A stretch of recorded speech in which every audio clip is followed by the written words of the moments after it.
Suri merupakan seorang gadis yang terpaksa menjadi dukun setelah mendapat warisan saka peliharaan neneknya. Jika gadis itu menolak mewariskan saka sang nenek, maka Nek Putih tak akan bisa mati dan terus tersiksa di hari tuanya. Meski Nek Putih merupakan seorang dukun yang baik dan tak pernah menyakiti, warga kampung tetap tak menerima keberadaan dari Nek Putih yang memelihara saka. Setelah saka itu diwariskan cucunya, kini Suri dimusuhi warga satu kampung. Apa yang sebenarnya terjadi dengan setan peliharaan dari Nek Putih? Berikut ceritanya.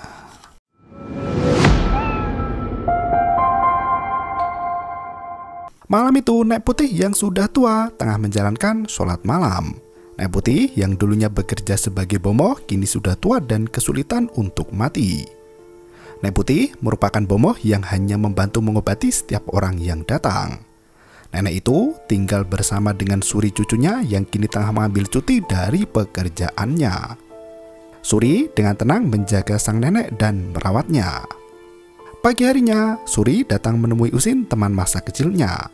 Nek Putih yang merupakan bomoh tak disukai oleh warga kampung karena memelihara saka sehingga Suri tak mempunyai banyak teman di kampungnya itu. Hanya Usin, teman masa kecil Suri yang masih peduli dan tak menghina keluarganya. Suri bercerita jika semalaman ia tak bisa tidur karena banyak suara-suara aneh yang muncul dalam rumah. Meski dirinya sering mendengar suara-suara aneh, namun Suri menjelaskan jika kali ini suara yang ia dengar terlihat seperti orang yang sedang marah. Usin memberitahu jika Nek Putih sudah sakit selama 3 bulan dan semenjak saat itu Nek Putih sudah menutup praktek pengobatan alternatifnya. Suri pun kini kebingungan entah harus berbuat apa. Akhirnya mereka berdua memutuskan untuk bertemu dengan Tok Ketua. Pria itu menjelaskan jika terkadang tak ada orang yang berani mengambil saka Nek Putih karena hal itu bisa menyebabkan meninggal. Sebelum saka itu bisa diwariskan, maka Nek Putih akan sulit untuk mati. Dan orang yang seharusnya mewarisi saka dari Nek Putih adalah Suri, keturunan dari Nek Putih. Mendengar hal itu, Suri menolak. Ia tak ingin memelihara saka. Suri bercerita ketika kecil dulu sang nenek meminta untuk mewarisi saka dan menjadi bomoh sepertinya. Usin menjelaskan jika menjadi bomoh adalah hal yang bagus karena bisa menyembuhkan dan menolong orang. Suri tak setuju dengan perkataan Usin. Pria itu menjelaskan jika bukan salah dari Nek Putih memelihara saka karena semua itu adalah warisan nenek moyang dan Nek Putih sendiri tak tahu seperti apa perjanjiannya. Tok Ketua pun merasa kebingungan dengan apa yang terjadi. Ia merasa kasihan dengan Nek Putih jika terus tersiksa dan tak bisa mati. Namun ia juga merasa kasihan dengan Suri karena harus mewarisi saka neneknya dan itu bukan hal yang mudah. Di tempat lain, pria bernama Razi menanyakan keberadaan dari Suri. Kamal sebagai bos dari Suri memberitahu jika anak buahnya tengah ambil cuti karena neneknya sakit keras. Kamal mengetahui maksud dari temannya yang menanyakan keberadaan Suri karena pria itu ingin menggoda karyawannya. Kamal tak setuju dengan itu dan tak akan membantu Razi dalam mendekati Suri. Namun jika Razi hendak menjadikan Suri sebagai istri, maka ia akan mendukung penuh. Kamal meminta temannya untuk tidak mempermainkan Suri karena gadis itu merupakan orang susah dan tinggal dengan neneknya di kampung. Mendengar hal itu, Razi akan memikirkan terlebih dahulu jika ingin menjadikan Suri sebagai istrinya. Setelah berdiskusi dengan Tok Ketua, Suri dan Usin berjalan bersama pulang ke rumah.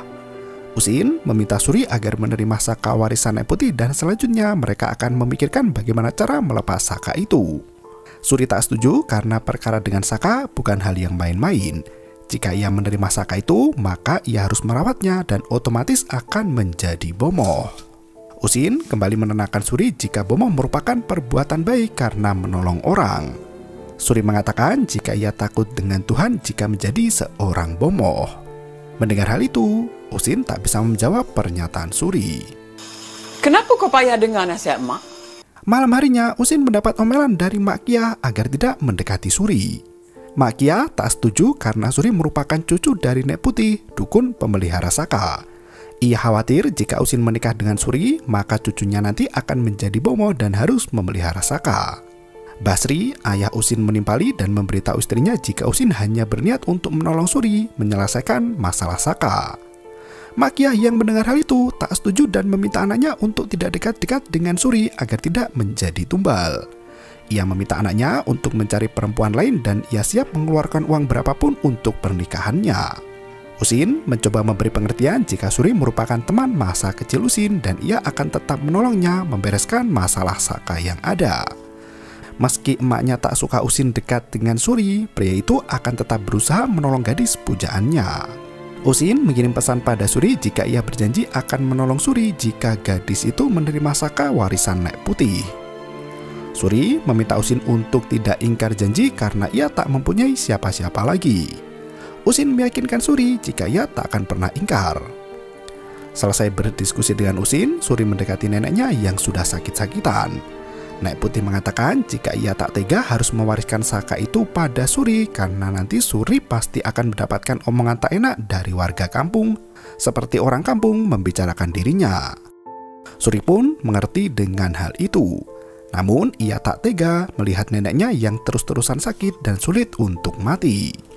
Nenek mengatakan jika semua sudah menjadi kuasa Tuhan, yang sakit dan yang mati semua sudah menjadi ketentuan. Saka anak kecil peliharaannya hanya membantu dan sosok itu hidup bersama dengan nenek moyang mereka. Suri menanyakan pendapat nenek, bagaimana jika ia menemukan seorang yang bisa melepas Saka itu, apakah nenek dan leluhur tak masalah? Nenek menjawab jika Suri mampu melakukan itu, maka lakukan saja dengan sesuai apa yang Suri inginkan. Karena hal itu adalah suatu hal yang tak mampu ia lakukan dulu. Ketika nafas nenek mulai setengah-setengah, ia pun mulai melakukan ritual di mana Suri harus memakan beras kuning. Perpindahan Saka itu ditandai dengan Nek Putih memakaikan cincin ke jari cucunya. Di saat itulah Suri melihat sosok Saka peliharaan, yaitu anak perempuan yang sedang bermain di belakangnya. Setelah semua ritual selesai, Suri dan neneknya tidur bersama. Ketika subuh menjelang, Suri bergegas bangun dan mengambil wudhu untuk sholat subuh. Ia kembali melihat Saka yang muncul dan menghilang ketika membasuh muka. Sekembalinya ke dalam rumah, Suri membangunkan neneknya, namun Nek Putih tak mau bangun.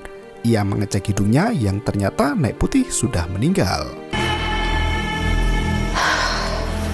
Siang harinya, jenazah Nek Putih pun dimakamkan. Beberapa warga mulai membicarakan kematian dari Nek Putih. Bagi warga kampung, meskipun orang itu baik, namun jika memelihara Saka, maka mereka akan dianggap sebagai orang buruk. Tua Ketua datang dan memperingatkan warga agar tidak membicarakan keburukan orang yang sudah meninggal. Selesai mengantar Suri kembali ke rumah, Usin langsung berpamitan pulang. Namun, karena melihat gadis itu hanya memandang dan tak mau masuk rumah, Usin mengurungkan niatnya untuk kembali. Usin menanyakan apakah Suri sudah menerima Saka warisan dari Nek Putih. Suri memberitahu jika ia sudah melihat Saka leluhur yang berwujud seperti anak kecil perempuan. Selama ini ia tak pernah melihat sosok Saka itu selama tinggal bersama neneknya. Usin yang mendengar hal itu cukup terkejut. Ia meminta Suri untuk membiarkan apa yang terjadi, sementara ia akan mencari cara untuk memutus Saka tersebut. Suri kini merasa kasihan dengan neneknya yang selama ini memelihara Saka. Ketika neneknya sudah tua, ia hanya bisa berdoa agar Tuhan memberikan ampunan padanya dan pada moyangnya. Usin menenangkan Suri dan memberitahu jika ia mendapat info dari kota sebelah tentang ustadz yang bisa membuang Saka. Suri pun mengerti dan memberitahu jika semisal Usin tak bisa menepati janjinya, ia sudah terima dengan apa yang akan terjadi padanya. Usin berjanji jika ia akan tetap berusaha menepati janji dan mencari orang yang bisa membuang Saka peliharaan moyang dari Suri. Suri pun bergegas masuk ke dalam rumah dan melihat sosok anak kecil itu berada di meja persembahan. Suri merasa ketakutan dan memalingkan muka hingga Saka gadis kecil itu menghilang. Sementara itu, Usin yang sampai rumah langsung mendapat sambutan dari ayahnya yang meminta agar emaknya tidak tahu jika Usin mengantar Suri pulang. Usin mulai kesal dengan orang yang membiarkan warganya dalam kesusahan. Ia menjelaskan pada ayahnya jika bukan dirinya, siapa lagi yang akan menolong Suri. Basri memberitahu jika bukan sekarang saja orang kampung memusuhi Nek Putih. Semenjak dari dulu, orang yang datang berobat adalah orang luar dan orang kampung tidak pernah datang untuk berobat dengan Nek Putih. Dari dalam rumah, Mak Kiah muncul dan langsung mengatakan meski Saka itu mengobati orang, Saka tetaplah Saka, yaitu setan yang dipelihara. Emak langsung melarang Usin untuk menemui Suri lagi. Ia juga menegaskan jika Usin jangan berharap ia tak melihat karena semua orang kampung adalah CCTV yang akan memberitahukan semua orang yang terjadi padanya. Tak tahan mendengar ocehan emaknya, Usin berniat untuk pergi, namun Basri melarang dan memintanya untuk masuk ke dalam rumah. Malam harinya, Suri melihat wajah neneknya yang berada di meja persembahan. Ketakutan dengan apa yang ia lihat, Suri bergegas pergi, namun ketika ia membuka pintu depan, Saka yang kini menjadi peliharaannya muncul. Pagi harinya, Suri merasakan sakit di kepalanya. Ia berjalan keliling kampung hingga menemukan sumur tua di tengah kebun karet. Gadis itu melongok ke dalam sumur hingga membuat kepalanya terasa semakin pening.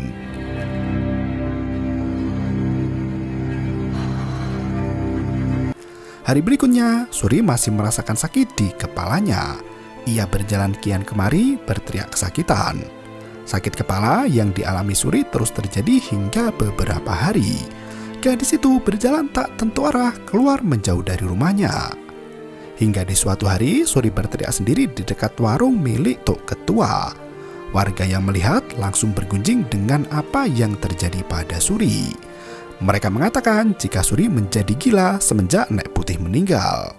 Suri terus berteriak kesetanan seolah ia melihat apa yang orang lain tak lihat. Makia yang selesai berbelanja di kedai langsung dipanggil oleh warga yang melihat tingkah dari Suri. Mereka memberitahu jika mantu dari Makia telah menjadi gila. Makia langsung berteriak jika ia tak sudi menjadikan Suri mantu meski gadis itu tak gila. Makia terus berteriak selama ia masih menjadi emak dari Usin, ia tak akan membiarkan anaknya kawin dengan Suri, bahkan berkawan pun tak akan ia izinkan. Makia yang kesal bergegas melenggang pergi kembali ke rumah. Suri sendiri masih berbicara sendiri dan berteriak kesetanan. Ketika Suri mulai merasa lelah diikuti oleh Saka peliharaannya, ia pun memilih tidur di tempat pemotongan ayam. Sementara itu di rumah, Usin memberitahu ayahnya jika ia akan menikahi Suri karena gadis itu tak mempunyai siapa-siapa lagi dan juga Suri tengah dalam keadaan sakit. Basri mempertanyakan kenapa anaknya memilih Suri dan tak memilih gadis lain karena pasti emaknya tak akan setuju. Usin menegaskan jika masalah Suri adalah masalah mereka semua. Seharusnya warga kampung membantu untuk melepaskan Saka peliharaan dari Suri. Basri memperingatkan konsekuensi yang harus dihadapi Usin jika memilih untuk bersama dengan Suri. Usin menjelaskan jika dirinya sudah berjanji pada Suri tak akan pernah meninggalkannya. Makia yang baru pulang dari belanja langsung ngomel karena orang kampung mengatai Suri gila. Hal itu membuatnya malu karena Usin masih berteman dengan gadis itu. Ia meminta anaknya untuk menjauh dan jangan dekat-dekat lagi dengan Suri. Usin yang kesal berteriak jika semua yang terjadi bukan salah Suri. Warga kampung seharusnya membantu dan mengentaskan masalah Saka keturunan dari moyang Suri. Usin pun bergegas pergi menemui Suri di rumahnya. Gadis itu mengeluh jika kepalanya terasa sangat sakit. Ia menanyakan ustadz yang Usin janjikan. Usin meminta Suri untuk bersabar karena ustadz yang dihubungi belum bisa menjawab. Usin mengajak Suri masuk ke dalam rumah. Gadis itu tak mau masuk dan mengatakan jika beberapa malam lalu ia melihat arwah neneknya. Usin merasa kasihan dengan Suri karena tak ada orang yang peduli padanya. Malam harinya Suri yang tengah tidur pulas dibangunkan oleh arwah neneknya. Nek Putih memberitahu jika selama Suri tak ikhlas menerima Saka itu, maka Suri akan terus merasa bimbang, was-was dan tak tenang. Nek Putih menjelaskan jika Saka itu tidaklah jahat dan hanya ingin Suri ikhlas menerima dan menjaga Saka tersebut. Suri meminta nenek untuk tidak mendatanginya lagi karena sang nenek sudah meninggal. Tiba-tiba Suri terbangun yang ternyata semua itu hanya mimpi. Hari berikutnya, Basri mengajak berbincang dengan Tok Ketua. Ia menjelaskan jika anaknya sangat terobsesi dengan Suri, namun istrinya sangat tak menyukai Suri. Basri juga menjelaskan jika Usin berniat menikahi Suri. Ia sendiri tak mempermasalahkan hal itu jika memang mereka berjodoh. Tok Ketua mengerti karena semenjak mereka kecil, Saka dari Nek Putih tidak pernah mengganggu warga kampung. Ia tak bisa membantu apa-apa perihal permasalahan di keluarga Basri di mana Usin ingin menikah dengan Suri namun Makiah tak mengizinkannya. Siang itu Suri memutuskan untuk berjalan jauh keluar dari kampung. Ia tak tahu tujuan dan hanya mengikuti langkah kaki kemanapun melangkah. Sementara itu Usin mencari Suri di rumahnya namun rumah itu kosong tak ada orang. Merasa ada yang tak beres, Usin bergegas pergi mencari Suri kian kemari. Beberapa tempat yang sering Suri datangi pun Usin cari, siapa tahu gadis itu ada di sana. Suri sampai di sebuah kota dan memilih tidur di sebuah halte bus. Usin masih terus mencari, namun ia sama sekali tak menemukan jejak keberadaan dari Suri. Ketika malam menjelang, Suri masih terus berjalan tak tentu arah. Ia memilih untuk kembali tidur di halte karena tak tahu arah jalan pulang. Baru sebentar terlelap tidur, dua pemuda datang hendak merogol Suri. Untungnya gadis itu bangun dan dua orang tersebut bergegas pergi. Suri melihat Saka peliharaan ada di sampingnya tersenyum. Saka itu seolah melindungi Suri dari perbuatan jahat yang ada. Pagi harinya, Usin datang menemui Tok Ketua mengabarkan jika Suri menghilang dan rumahnya tidak dikunci. Selain itu, ponselnya berada di atas meja, tengah dicas. Tok menenangkan Usin dan memberitahu jika akhir-akhir ini Suri sering keluar rumah. Warga yang ada di sana menjelaskan jika Suri tengah berproses menjadi bomoh. Warga lain justru mengejek Usin yang peduli dengan Suri. Usin tak terima dengan ejekan itu dan ia mengatakan jika kampung mereka tak akan maju karena orang-orang seperti mereka hanya mengutuk dan tak mau mencari solusi. Dengan perasaan yang kesal, Usin bergegas kembali ke rumah. Di rumahnya sendiri, Mak Kiah kembali marah-marah pada Usin. Ia bahkan mengusir anaknya sendiri untuk tidak pulang jika Usin masih ingin menikahi Suri. Usin menjelaskan jika Suri membutuhkannya karena gadis itu tak memiliki siapa-siapa. Mak Kiah yang kesal meminta Usin untuk pergi dan jangan kembali lagi. Basri mencoba meminta anaknya untuk tetap tinggal, sayangnya Usin tetap akan pergi karena ia sudah berjanji dengan Suri. Ia pun berpamitan dengan sang ayah. Siang itu Suri masih melanjutkan perjalanan dan belum kembali ke rumah. Ia masuk ke dalam sungai untuk mendinginkan kepalanya.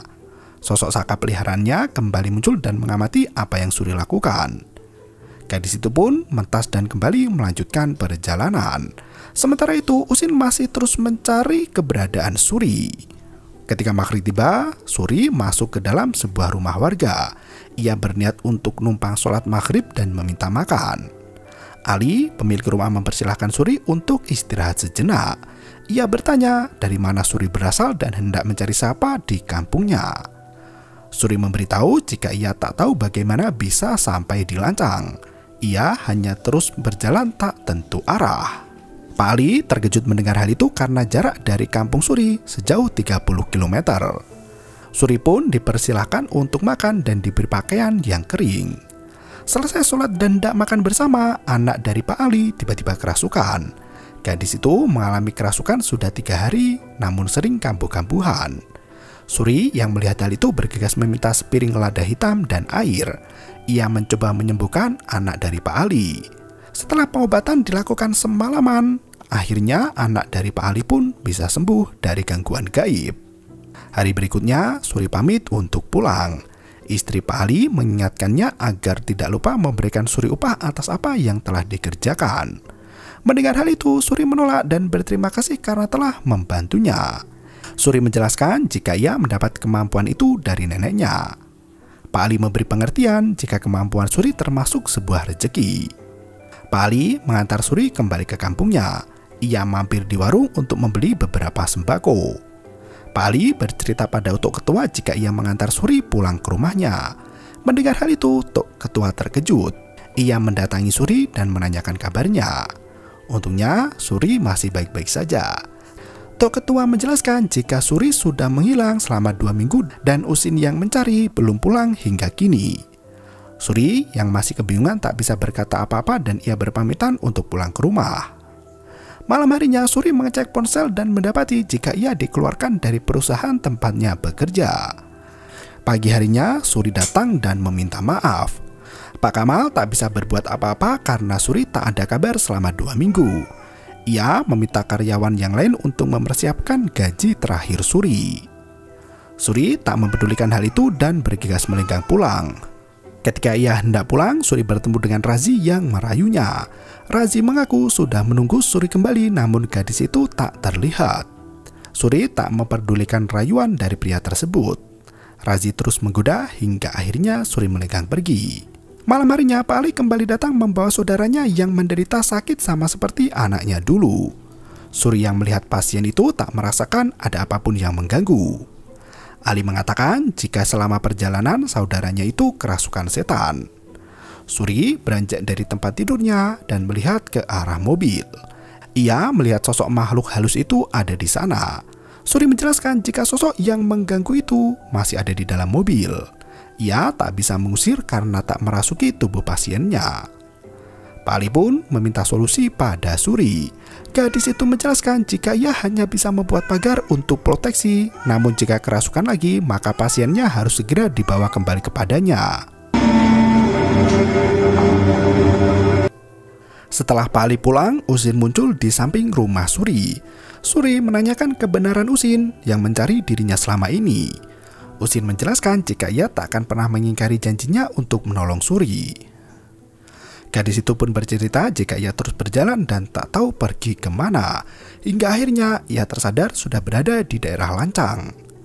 Usin memotong cerita Suri dan tahu jika Suri diantar pulang oleh Pak Ali. Suri kebingungan karena orang kampung mengatakan jika Usin belum pulang semenjak 2 minggu lalu.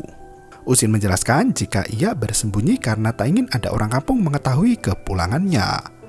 Suri meminta Usin untuk pulang ke rumah agar Makiah tidak menuduhnya aneh-aneh. Semua orang kampung tak menyukai dirinya karena ia cucu Nek Putih. Usin menjelaskan jika ia sudah diusir dari rumah oleh Makiah. Kini dirinya tinggal di bangunan dekat dengan rel di mana orang kampung tak melihatnya. Suri meminta Usin untuk tidak datang malam-malam karena ia sudah sangat capek mengobati pasien yang ada. Sebelum Usin pergi, Suri membawakan nasi untuk dibawa Usin pulang. Siang hari berikutnya, Makiah mengeluh di mana Suri sudah kembali, namun Usin belum kembali juga. Ia meminta suaminya untuk melihat ke rumah Suri, siapa tahu Usin ada di sana. Basri kesal karena istrinya sudah mengusir Usin, kini meminta anaknya kembali. Kiah merasa kesal karena suaminya seperti ada konspirasi dengan anaknya. Suri yang tengah belanja di warung Tok Ketua mendapat gunjingan dari warga yang ada. Tok menanyakan pada Suri apakah gadis itu melihat Usin. Suri berusaha berbohong dan mengatakan jika ia tak tahu menahu tentang keberadaan dari Usin. Sesampainya di rumah, Suri sudah ditunggu oleh Razi yang kembali menggoda gadis itu. Razi ingin menjadikan Suri istrinya dan tinggal bersamanya. Sayangnya, Suri sudah mengetahui rekam jejak dari Razi yang mengencani banyak perempuan. Ia meminta pria itu untuk pulang dan jangan kembali ke rumahnya lagi. Malam harinya, Usin kembali muncul setelah Suri mengobati pasien yang datang. Suri yang melihat Usin meminta pria itu untuk pulang karena warga mulai mencurigainya ada sekongkol dengan Usin. Bahkan Tok Ketua juga ikut mencurigainya. Usin masih tak mau pulang ke rumah karena jika ia balik maka emaknya tak akan pernah mengizinkannya menemui Suri lagi. Usin memberitahu jika ia menyayangi Suri, maka dari itu ia akan tetap bersembunyi dan berada bersama Suri. Namun jika Suri tak menyayanginya lagi, mungkin dirinya sudah mati. Suri pun memberikan makanan untuk Usin dan memintanya untuk pulang. Sayangnya Suri tak menjawab cinta dari Usin. Pagi harinya, Makiah datang pada Tok Ketua ingin membuat laporan polisi jika Usin datang. Tok Ketua meminta Kiah untuk segera melapor ke polisi. Kiah ingin Tok Ketua yang melapor, namun pria tua itu tak mau dan meminta Kiah untuk melapor sendiri ke polisi. Siang harinya, Suri mendatangi tempat tinggal Usin. Usin terkejut karena Suri datang dan takut jika ada warga yang melihat. Mengetahui jika tempat yang Usin tinggali mengerikan, ia meminta pria itu untuk bergegas pulang kembali ke rumah. Usin tak mau pulang karena ia lebih senang berada di sana. Suri mengeluh jika Razi datang dan mengganggunya. Pria itu dari dulu memang selalu menggodanya. Usin merasa cemburu mendengar ada pria lain yang mendekati Suri. Usin pun berjanji jika ia akan melindungi Suri dari pria itu. Melihat ada warga yang datang, Usin bergegas sembunyi takut ada yang melihat tempat persembunyiannya. Malam harinya, Razi kembali datang untuk mengganggu Suri. Pria itu mabuk dan ingin merogol Suri, namun sakat peliharaannya marah dan mengusir pria itu pergi dari rumah. Razi yang kembali ke mobil ketakutan melihat mobil bergoyang dengan sendirinya. Ia bergegas masuk ke dalam mobil dan melenggang pergi. Tak berselang lama, Usin datang. Suri langsung ketakutan karena pria itu datang terlambat. Usin menenangkan Suri dan memberitahu jika Razi sudah lari terbirit-birit mengira jika ia adalah hantu. Siang harinya, Kia, Tok Ketua dan Basri selesai membuat laporan ke kantor polisi. Kia kini berani melabrak Suri karena sudah membuat laporan polisi. Hari itu juga, Kia bersama 2 polisi sudah berada di rumah Suri untuk menggeledah. Suri yang baru pulang dari belanja terkejut dengan kedatangan polisi ke rumahnya. Polisi mulai menanyakan beberapa pertanyaan kepada Suri. Kia terus mendesak polisi untuk menangkap Suri. Karena mereka tak mendapat hasil mengenai keberadaan dari Usin, Suri pun tidak ditahan dan dibebaskan. Malam harinya, Suri kembali mengobati pasien saudara dari Pak Ali. Selesai melakukan pekerjaannya sebagai dukun, Usin pun kembali datang. Suri pun meminta Usin untuk kembali ke rumah karena emaknya sudah datang membawa polisi ke rumahnya. Usin mengatakan jika ia tak akan pernah bisa pulang karena emaknya tak memperbolehkannya kembali. Suri yang kesal karena Usin tak mau pulang, memilih untuk memutuskan hubungan. Siang harinya, polisi memberi laporan pada Kia jika Suri tak ada hubungan dengan menghilangnya Usin. Polisi akan mencari Usin berdasarkan saksi terakhir kali terlihat. Sementara itu, Suri merasa bersalah telah memutuskan hubungan dengan Usin dan pergi mendatangi ke tempat tinggal Usin. Pria itu terkapar dengan lalat yang bergelubung. Usin mengaku jika dirinya tengah sakit keras, namun ia tak mau dibawa ke rumah sakit. Suri tetap memaksa Usin dibawa ke rumah sakit karena tubuh Usin mulai dingin. Tak berselang lama, Usin pun meninggal. Namun, ketika Suri melihat ke belakang tubuh Usin, ternyata ada sebuah kayu yang menusuk punggungnya. Selama ini, Usin sudah meninggal karena kecelakaan ketika mencari Suri setelah diusir dari rumah. Apa yang dilihat Suri selama ini ternyata adalah arwah dari Usin. Polisi datang memberitahu Basri dan Kia jika Usin telah ditemukan dalam keadaan meninggal dunia karena kecelakaan. Malam harinya, Razi datang bersama seorang ustadz. Suri yang melihat ustadz meminta agar saka peliharaannya dilepas dan ia tak ingin menjadi indigo. Ia tak ingin melihat orang yang sudah mati terus mendatanginya. Razi menenangkan Suri dan berniat untuk menikahinya. Ia meminta Pak Ustadz untuk membantu Suri melepaskan saka itu. Pak Ustadz melakukan ritual hingga esok harinya, Suri diminta melarung cincin saka peliharaannya ke sungai. Dengan hal itu, perjanjian dengan saka itu terputus dan Suri akhirnya menikah dengan Razi. Dan film pun berakhir.